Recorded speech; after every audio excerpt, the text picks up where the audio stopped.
Hello बच्चों।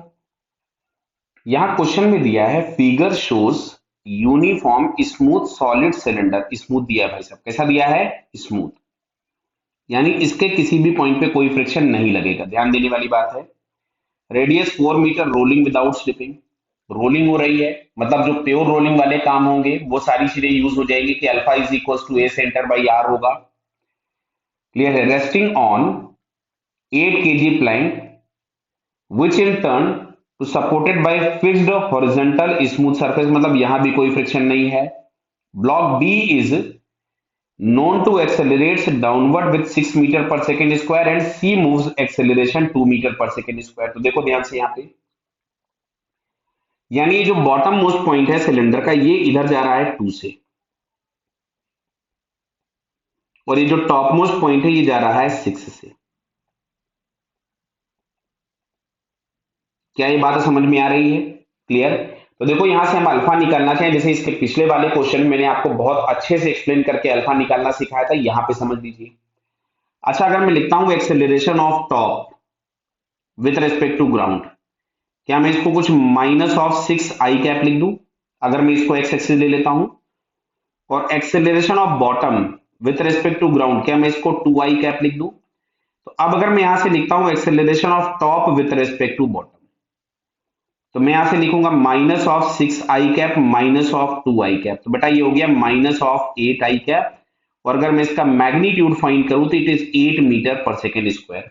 ये आ गया acceleration of top with respect to bottom. तो अब अगर मैं एंगुलर एक्सेलरेशन अल्फा लिखूंगा तो मैं लिखूंगा acceleration of top with respect to bottom upon position of top with respect to bottom. तो position of top with respect to bottom क्या हम लोगों के पास 2r हो जाएगी। कितनी हो जाएगी? 2r। तो ये हम लोगों के पास मिलेगा 8/2 टाइम्स आर, और आर दिया था 4 मीटर, ये आ गया 1 रेडियन पर सेकेंड स्क्वायर बराबर। मैंने आपको यहाँ पे दूसरे मेथड से भी अल्फा निकालना सिखा दिया। अब चलिए वापस आते हैं हम लोग। अगर हम इस ब्लॉक का फ्री बॉडी डायग्राम बनाएं तो यहां बनेगा mvg-t is equals to mv into its acceleration. तो यहां से mvg को मैं 10 mv लिख देता हूं। चलिए मैं लिख दे रहा हूं यहाँ पे 10 mv, क्योंकि हम लोगों को कैलकुलेशन करना है ऐसा ही। तो 10 mv-t is equals to acceleration इसका 6 था। बेटा कितना है? 6 है एक्सेलरेशन, तो मैं एक्सेलरेशन की वैल्यू भी 6 पुट कर देता हूं। तो 6 टाइम्स mv। तो बेटा यहां से t इज इक्वल्स टू आता है 4 mv। कितना आया? 4 mv। ये आ गया इक्वेशन नंबर 1। मैंने ब्लॉक का फ्री बॉडी डायग्राम बना दिया। आपसे क्वेश्चन में पूछा था ratio of the mass of cylinder to the mass of B. अब सिलेंडर पे आ जाते हैं।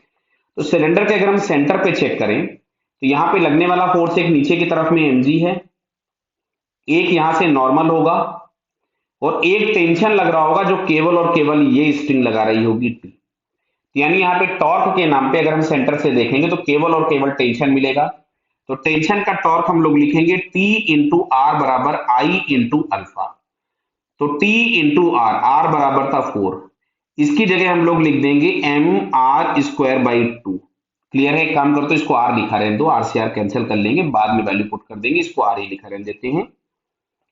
इंटू अल्फा बराबर 1 था, हमने अभी भी आपको निकाल के दिखाया। एक आर से एक आर उड़ा दिया, तो t की जगह हम लोगों के पास आ रहा है m/2 इंटू आर, और r की जगह दिया था 4, तो t बराबर यहां से आ गया 2m, इक्वेशन नंबर 2। अच्छा, दोनों जगह से हम t की वैल्यूज इक्वेट कर देते हैं। तो 2 times the mass of cylinder is equals to 4 times the mass of block, और आपसे बोला है सिलेंडर का मास अपॉन ब्लॉक का मास, तो मिलेगा 4/2, और 4/2 हमारे पास आता है 2, तो जो रेशियो है वो 2 मिल रहा है, जो कि हम लोगों को यहाँ सेकंड वाले ऑप्शन में दिया है। So it's second answer is correct. Clear बेटा? Okay, all the best.